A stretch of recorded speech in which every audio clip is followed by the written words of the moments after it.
오늘 이 대표 취임 100일을 맞아서 기자 간담회를 가졌습니다. 이 통합 문제를 놓고 당 내홍이 계속되고 있는 상황에서 가진 기자 간담회여서 당 안팎의 주목을 받았는데요. 자, 호남 중진 의원 가운데 한 분이죠. 이 국민의당의 유성엽 의원 연결해서 어떻게 봤는지 입장 들어보겠습니다. 여보세요. 예, 여보세요. 예, 안녕하세요, 의원님. 예. 일단 이전부터 그냥 단도직입으로 여쭤보겠습니다. 안철수 대표가 예. 오늘 어떤 말씀을 했냐면 이 튼튼한 제3지대를 만들어서 다당제를 구축을 하겠다. 이러면서 뭐 통합의 길을 계속 가겠다라는 뜻으로 해석될 수밖에 없는 발언을 했는데요. 어떻게 받아들이세요? 예. 저는 뭐 처음부터 이해가 안 가는 게 네. 지금 현재 우리 국민의당의 지지율이 낮으니까 떨어져 있으니까 그렇게 합당을 통해서 바른정당과 합당을 통해서 지지율을 끌어올리겠다라고 생각을 하고 뭐 거기에 맞는 뭐 제3지대 다당제니 무슨 뭐 지지율 2등으로 끌어올리느니 뭐 이런 이야기들을 하는데요. 예. 그 발상 자체부터가 저는 그 잘못된 거라고 생각합니다. 어떤 점에서요? 예, 예를 들어서 학생이 성적이 안 좋으면은 점수가 안 나오면 공부를 열심히 할 생각을 해야지. 다른 학교로 전학 가보겠다라고 생각하는 거나 저는 마찬가지다. 예. 그래서 정치 공학적으로 그렇게 안이하게 접근하는 것이 과연 국민들한테 그 인정받을 수 있을 것인가, 박수를 받을 수 있을 것인가 이런 생각이 들거든요. 예, 지금 의원님 말씀을 좀 풀이하자면 외연 확장이 아니라 오히려 당의 중심을 더 확실히 해야 된다 이런 말씀이신 것 같은데. 저는 오래전부터 네. 우리가 그 40석이라고 뭐 상대적으로 작은 정당이지 않습니까? 예. 그렇지만은 작지만 단단한 당으로 가면서 국회에서 또 국정 운영 과정에서 결정권을 가질 수 있는 이런 당으로 가는 것이 우리가 그 취해야 할 걸어야 할 길이다 이런 생각을 했거든요. 네네. 근데 안철수 대표가 오늘 또 어떤 이야기를 했냐면 통합에 반대하는 의원들을 염두에 뒀는지 반대하는 분들은 다른 대안을 제시해 줘야 되는 것 아니냐. 뭐 반대를 하려면 대안을 내놔라 이런 취지로 이야기를 했습니다. 저는 그렇게 본인이 당대표가 돼가지고 그 우리 당내 충분한 소통도 하지 않은 채 또 이 바른정당과 통합을 이끌어가다가 그걸 반대하니까 반대하는 사람들보다 대안을 내놓으라고 그러는데 그건 지도자 당대표가 취할 수 있는 그런 태도나 입장은 아니라고 생각이 들고요. 예.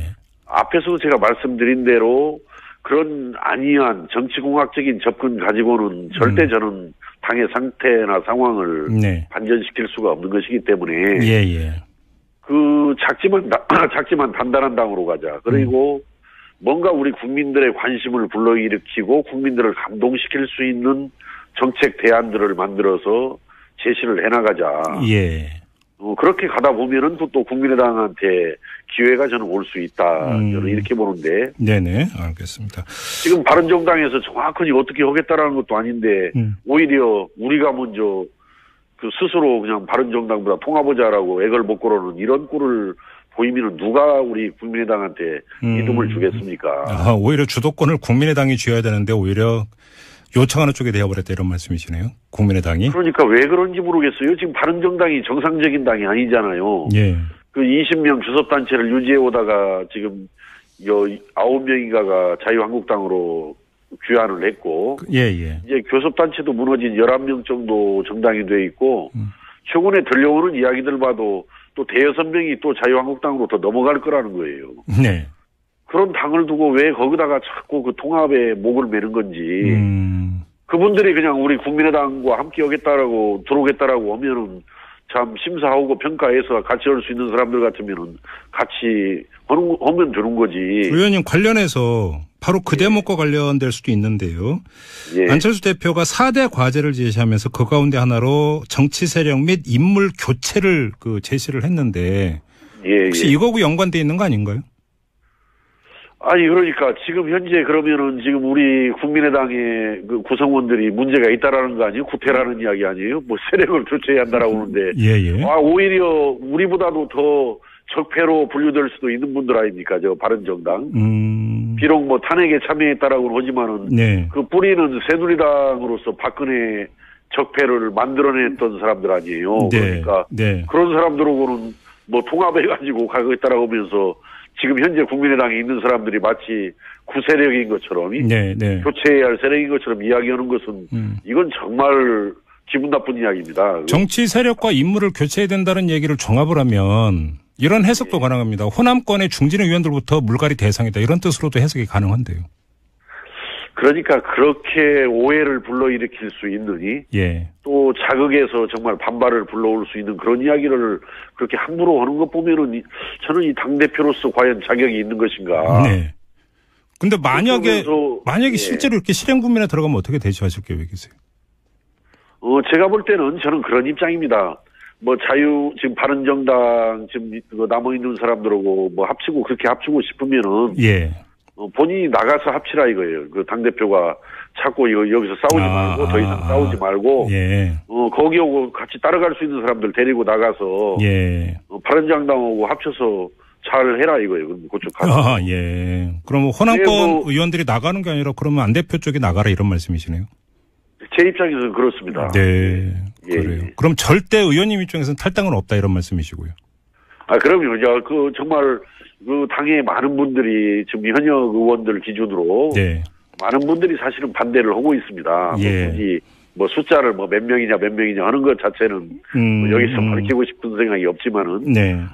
제가 볼 때는 많은 의원들이 반대를 하고 있는데 네. 그러나 그 반대에도 무릅쓰고 기어이 뭐 의원 확장이라는 명분 속에서 통합을 하기를 원한다면은 나가라 이거예요. 나가서 그분들하고 같이 가서 싸우지 말고 잘 하라 이거예요.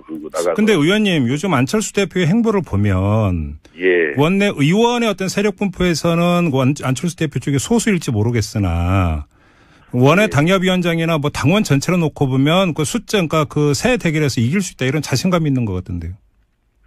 전혀 그러지도 않습니다. 전혀 그러지도 않고 지금 원외 위원장들 중에서도 이 통합에 대해서 이런 반대에도 불구하고 통합을 추진하는 것에 대해서 반대하는 원외 위원장들도 많이 있고요. 또 이 정당이라는 것 의사결정 과정에 있어서 이 현역 국회의원들 하나하나의 뜻이 굉장히 중요한 겁니다.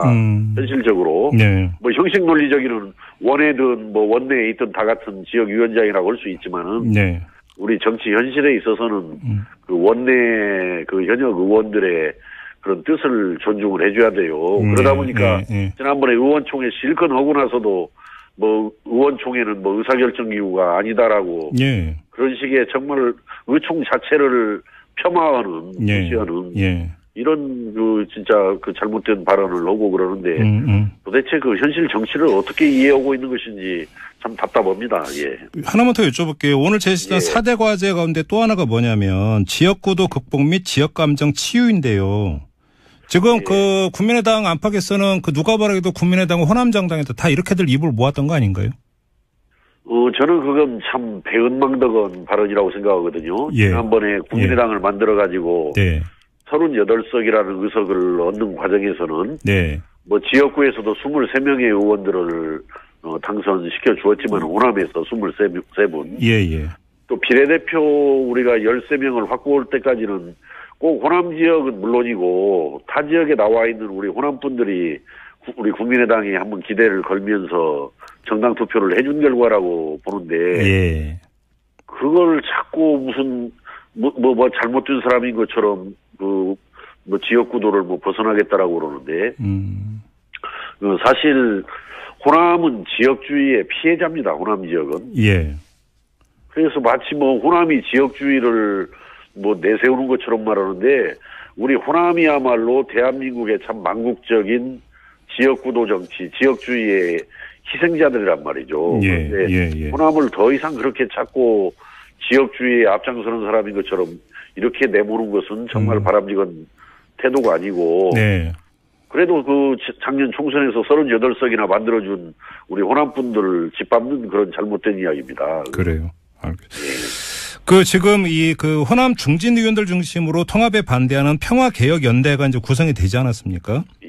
그리고 이제 초선 의원들 모임인 당을 구하는 초선들의 모임, 줄여서 구당초라고는 모임도 만들어졌는데 여기도 통합 반대를 하고 있는데 그 통합 반대라는 같은 목소리를 내는데 왜 다른 모임으로 가고 있는 건가요?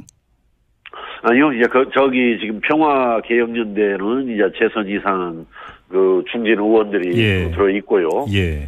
이제 초선 의원들이 이제 구당초 이제 뭐 당을 구하기 위한 초선들 모임 아마 그런 약자 같은. 예. 이제 이분들 입장에서 통합 반대는 똑같은 입장을 가지고 있지만은 자칫 이 평화개혁 연대가 당을 분당의 사태로 몰고 갈 우려가 있지 않느냐. 이렇게 해서 어떻든 당이 그런 혼란이라든지 분란을 겪지 않고 잘 수습됐으면 쓰겠다라는 입장에서 예. 아직 그 평화개혁 연대로 뭉쳐져 있지는 않은 것인데 예. 아마 그 깊은 뜻들이 있죠. 거기에 누구라고 해서 이 당이 깨지고 당이 분란을 겪는 경우를 원하는 사람들이 있겠습니까? 예. 어쨌든 잘 내부에서 대화하고 소통해서 하나로 가는 것이 중요한 일인데요. 그러니까 그러나 이 통합 반대 이 부분을 혹시 안철수 대표나 안철수 대표 측에서 간과하면은 네.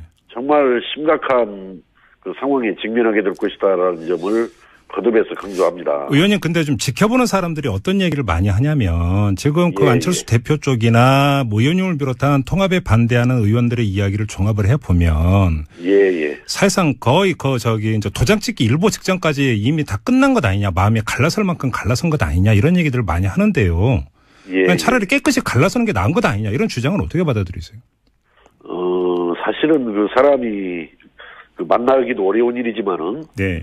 그 헤어지는 것은 더 어려운 일이고 예. 정말 신중에 신중을 기해야 할 일이라고 저는 생각합니다. 그래서 전적으로 그런 심각한 상황으로 가는 것은 저는 안철수 대표의 어떤 생각 또 앞으로의 어떤 태도에 달려있다 이렇게 보면서 안철수 대표가 지금이라도 그 당을 정상적으로 제대로 좀 이끌어가는 노력을 해줬으면 쓰겠고 그렇게 되지도 않을 너무 그런 통합을 통해서 당을 살려보겠다라는 그런 안이하고 저 한심한 이런 발상을 가지고 당을 끌어가면은 분란을 피하기 어려울 것이다.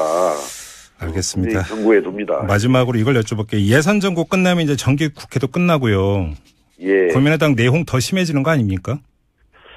지금 저희들 입장에서는 사실은 굉장히 안타깝게 생각했던 것이 저희들 국정감사 한참 와중에 뭐 지역위원장 일괄 사퇴라는 결국 뭐 하지도 못했지만 말이죠. 이런 걸 꺼내가지고 당을 흔들어 댔었고 또 그런 또 국정감사에 이어서 뭐 예산심의 얼마나 이거 좀 중요한 일입니까? 이 국회로서는. 이 와중에 또 뭐 바른정당과 통합을 뭐 또 들먹이면서 그 힘을 뺐단 말이죠. 여러 가지로. 예산안이 매듭 지어지고 나면은 이제 이 문제에 대해서 바른정당과 통합 등 앞으로 우리 국민의당의 진로 문제와 관련해서 저는 좀 진지한 다시 토론이 좀 다시 시작돼야 한다 이렇게 생각합니다. 알겠습니다. 자, 말씀 여기까지 들을게요. 고맙습니다, 의원님. 감사합니다. 지금까지 국민의당의 유성혁